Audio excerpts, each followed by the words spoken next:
ভাইরে ভাই, যে পরিমাণ কন্টেন্ট ক্রিয়েটর আমি দেখতে পাচ্ছি ফেসবুকে ঢুকলেই, মানে ভিডিও দেখার মতো মানুষ নাই। সবাই দেখছি ভিডিও করছে, রিক্সাওয়ালা, এদিকে একজন হকার বা যে কেউ। কি সুন্দর প্রতিভা তাদের, আর তাড়াতাড়ি কিন্তু ভাইরাল হয়ে যাচ্ছে তারা। কি দারুণ একটা জিনিস, ভালো ইনকাম করছে এটা থেকে। আপনি পিছিয়ে আছেন, আপনি কিন্তু পিছিয়ে আছেন, আপনিও চাইলে শুরু করতে পারেন। দেখুন, আমি প্রথমে ভয় পাচ্ছিলাম যে করব কি করব না, হবে কি হবে না। তারপর দেখলাম হচ্ছে, আসলে আমার ভিডিও ফর ইউতে যাচ্ছে, এটা থেকে ফেসবুক আমাকে নির্দেশনা দিচ্ছে এর পরের লেভেলে কি করব, এই সপ্তাহে আমি কি কি কাজ করব। এবং সেই অনুযায়ী যদি আপনি পারেন, আপনি করতে চান, অবশ্যই একটি ফেসবুক পেজ খুলুন, অথবা আপনার যে ফেসবুক প্রোফাইল যে আছে সেটাই প্রফেশনাল ড্যাশবোর্ড অন করুন।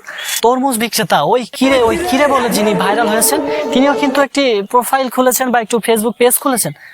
আপনিও পারবেন, একটা শুরু করুন আজকে থেকেই। আপনার আশেপাশে যা হচ্ছে, যা হতে চলেছে, বা যা আপনি দেখছেন, সেগুলোই আপনি দেখান পৃথিবীকে।